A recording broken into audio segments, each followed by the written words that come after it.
Hello, everybody. Thank you for tuning in to the Liberty Report. With me today is Daniel McAdams. Daniel, good to see you today. Good morning, Dr. Paul. Well, good. This is Martin Luther King's birth date, and we'll talk about him. Interesting person. Yeah. He's somebody that I often thought that it would have been sort of neat to know and see what kind of things we could agree on. He's obviously not a libertarian, but there are some overlappings on what he was doing and what we try to do too. Because I think the thing about Martin Luther King that I admired the most was he preached, civil disobedience, but totally nonviolent, and something that many people talk about, and might have been one of the reasons he got assassinated, was his very, very strong resistance to war, especially the Vietnam War. And there are some people who believe that might have had an effect on some people, and one of the reasons why he was assassinated. So he certainly was an interesting person, and right now it seems like what happens so often is people will pick and choose exactly what they liked about him, and also maybe even want to change his views. So I think that's sort of an interesting story. Yeah, it is, and obviously great, very important historic civil rights leader, Nobel Peace Prize winner. But, I think you've written about it many times in several of your books, how you've been attracted to him as the champion of nonviolence and opposition to war. Even when some of his own people around him were saying, back off on the anti-war stuff. Yes, and he did cite Gandhi as an example, and he did, have resistance from various groups, but also from the people close to him. Other black groups actually opposed him. Malcolm X was one example because they didn't believe in this tinkering around the edges and this. The blacks have suffered so much. You don't do that. You become violent and you take over and you demand things. But that was totally rejected by Martin Luther King. And another reason people say, well, maybe that helped, bring the coalition together of those individuals that ended up having Martin Luther King assassinated. Yeah, it's interesting. I was looking at it. There was a Detroit Free Press ran a piece recently talking about his April 4th, 1967 speech, where he explicitly opposed war, and specifically the war in Vietnam. And they pointed out, interestingly enough, that even the New York Times did not like this tactic. The New York Times wrote, "The strategy of uniting the peace movement and the civil rights movement could very well be disastrous for both causes." Yeah, and it looks like there's, the pro-war people were able to, really look after their own beliefs, and that's sort of the military-industrial complex. And that has been going on for a long time, probably all the way back to the beginning of the last century, that there was always this faction that thought American greatness depended on our force abroad and making excuses for it.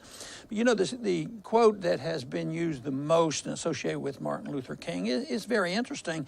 And I find it interesting because people want to reevaluate it and redefine it, and these are the words. But the one had to do with, and it was at the major speech, at the mall. And Reverend King said, "I have a dream that my 4 little children will one day live in a nation where they will not be judged by the color of their skin, but by the content of their character."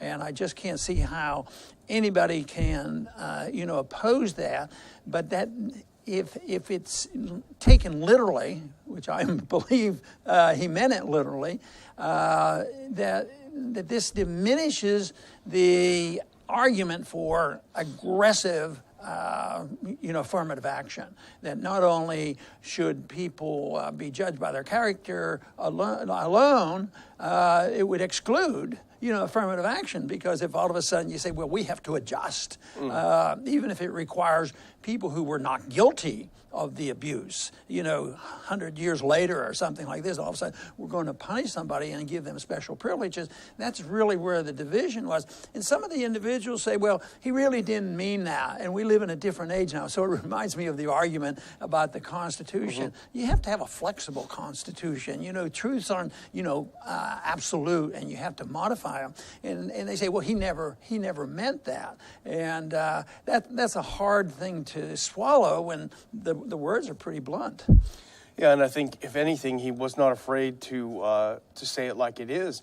We know that he won the Nobel Peace Prize in '64, but something else happened in '64 was LBJ's passage of the Civil Rights Act, and that really brought the two of them together. They became, very friendly forces.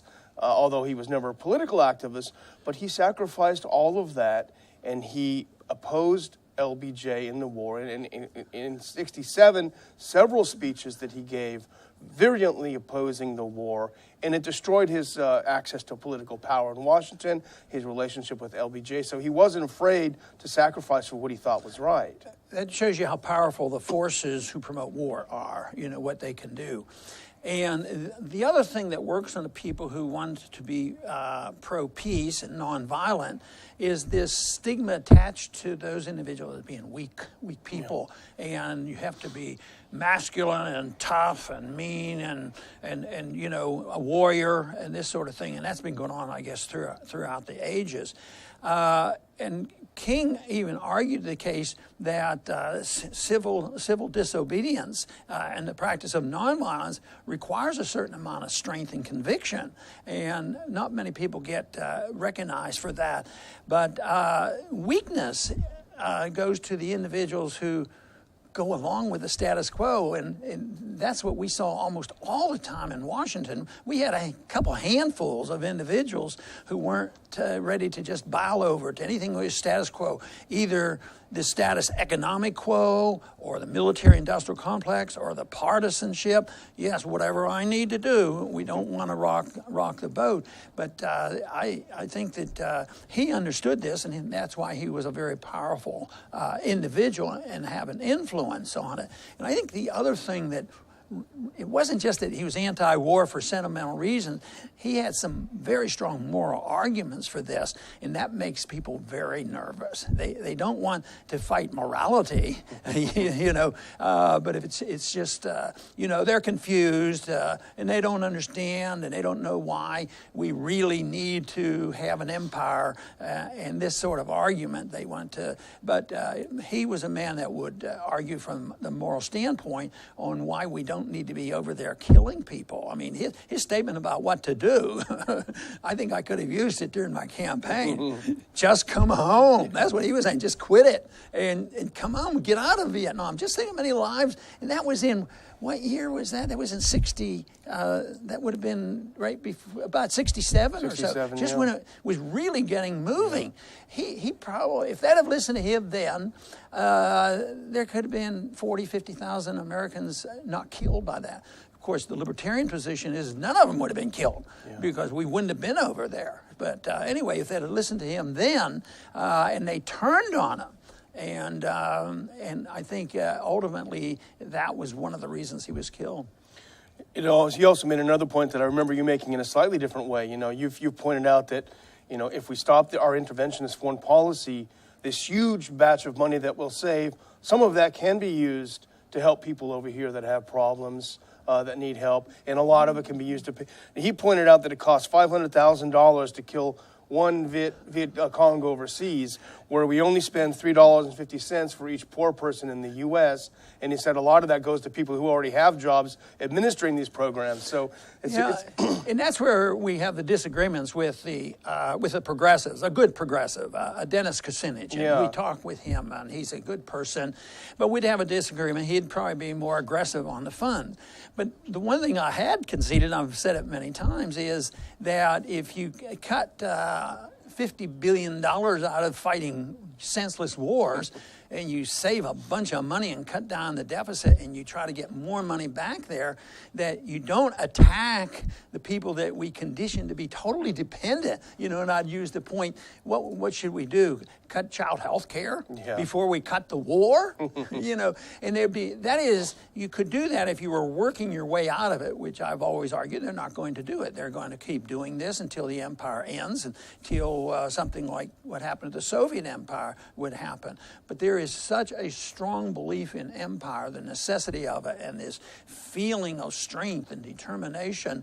And right now, I am not anticipating that in the near future that aggressive attitude about us being the kingpin is going to change. But why can't we be the kingpin on setting a good standard, a good example, and being rich and generous and sharing and this sort of thing, rather than thinking, well, we're going to share how great we are by spending more money on the military and subsidizing some special interests who just get richer and richer, building planes and weapons that aren't sometimes even meant to be used because they never work out. If we had a real war, we'd have a bunch of weapons that probably wouldn't work, or they'd be old-fashioned. We'd have a lot of aircraft carriers that could maybe get wiped off the map in about 10 minutes, and yet they keep building and building. So it makes no sense. Well, he cuts through this whole phony machoism, I think, with one line from his April 30th, 1967 speech, where he says, "The day has passed for superficial patriotism." And that's what these people are, the superficial patriots. Yeah, and that's to put you on the guilt trip. You're not patriotic, you're not American, and you're not strong, and you're weak. And this was used against anybody who won't toe the line and say that, yes, we're sending you, you're not supporting the troops. Oh, my goodness. Well, maybe it's a good way to support the troops by not putting them in harm's way for a fight that doesn't mean anything. And when we look at the last 15 years of the mess that we have created, we're not even supposed to say we created the mess. We didn't have anything to do with the mass migration in Europe. And we can criticize what's happening, but to say that, it's all the Europeans' fault. No, it's the Americans combined with a European faction, the NATO people. Just think of what right now. I had somebody the other day asked me, and they weren't interested in politics. They said, "Is it true that we're putting a lot of troops in Poland?" Yeah. Why are we doing this? Why don't you tell me, why are we doing this? Is that going to make us safer? It may start another war before Obama's even out of office. But, we talked about the Nobel Peace Prize, and unfortunately it's been tarnished by the current outgoing president. But when he won it in '64, Martin Luther King viewed it as, quote, "a commission to work harder than I had worked before for the brotherhood of man," And I think he did become even stronger anti-war after he received that. And it's very sad when you think about President Obama.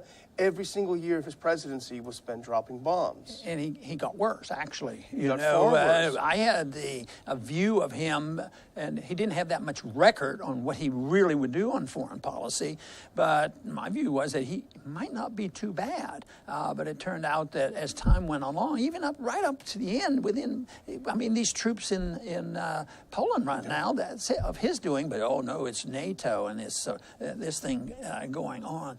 But we have a few minutes left, but I want to talk a little bit about why he was assassinated. The literature out there, and even the King family, they're convinced that the government had something to do with it. But there's hints. I've read a lot about the Kennedys being assassinated, and there are a lot of details about exactly the maneuvering of the person who was going to get blamed, along with the CIA. I haven't read as much about Martin Luther King, but those who have and know a little bit about it, they claim very seriously that the CIA was involved, and maybe the FBI even more. The Memphis police were involved, and they had to set the stage for it so that the police backed off and maneuvered the events and have somebody captured and found guilty and this sort of thing. But they must have felt pretty darn strong that they had to assassinate him. And I think much more is coming out about it. You know, there's the letter, I think, in '65 that the FBI anonymously sent him, encouraging him to kill himself. You know, and there were other things too. He was constantly under surveillance and knew that he was. And I think this, you know, is sort of what we call gaslighting, you know, where the secret agencies will do little things to people that they have under surveillance to sort of convince them that they're losing their mind. This happened to Ernest Hemingway, who was also suspected of being a communist like Martin Luther King was. They would do little things, and he kept saying, you know, I'm being followed, they're after me, and everyone thought he was crazy, and they put him into the mental home, and it turns out it was all true. Yeah. So it looks like they were fooling with Martin Luther King in the same way. You know, there was one story about the assassination I thought was interesting because they have the evidence that there was a FBI agent that was on the, inside and spent time on a daily basis with Martin Luther King. And I think he was a photographer, Ernest Withers. Yes. And he was the one that. And then also there was an individual that said that, well, I was standing in such and such position, but I had to move at the precise time in order for them to have a clear shot. And he said this years afterwards.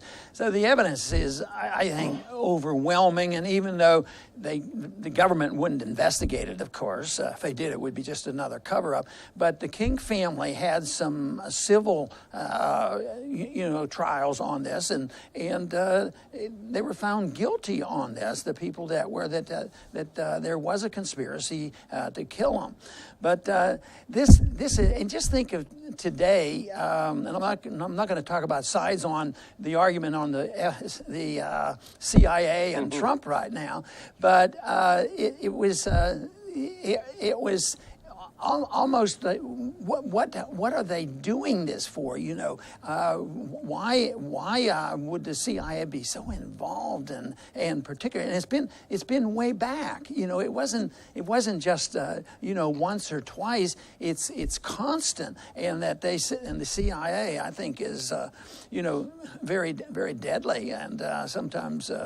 I guess we shouldn't talk about it. But it is sort of serious when he said over the weekend, the CIA director said that Trump better watch what he says. You know, that's... and that does sound like a threat. And it's almost like no matter how many times we have evidence of what they do, they will turn it around on a Trump in saying, how could he be so un-American? How can you reject this advice? What can you do if you don't listen to your CIA agents and our intelligence agency?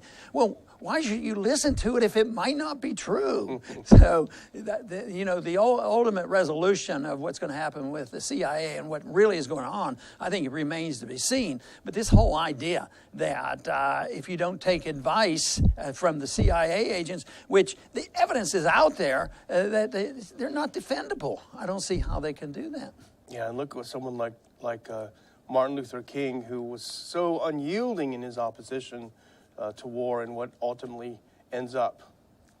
Yes, it's a shame, but still, there will always be some like Martin Luther King and others that will stick to their guns and what they believe in and defend it on moral grounds. I think the strongest argument is morality, even though at one time on the floor of the House I used in debate that the weakest argument you can use on the House floor is the Constitution and morality. No, they're not interested in that. They're interested in looking at the list that would lie on the desk and say, these are the number of groups that want you to vote no. These are the lobbyists that wants a no vote or a yes vote. That was the only thing that persuaded so many of them. So, but the moral argument, no matter what it is, I think you can use the moral argument not only for peace and a foreign policy, but on economic policy too. Even though there's a lot of well-intentioned people who believe in redistribution by government force is the only way you can help poor people, there are others like us who believe that really if you want to eradicate poverty and you look at the record, you find out that the moral moral argument of personal liberty will solve more problems than anything else. And as our Institute for Peace and Prosperity argues, that the more we use these moral arguments, the more likely is that we can contribute to promoting a society of peace and prosperity. I want to thank everybody for tuning in today to the Liberty Report, and please come back soon.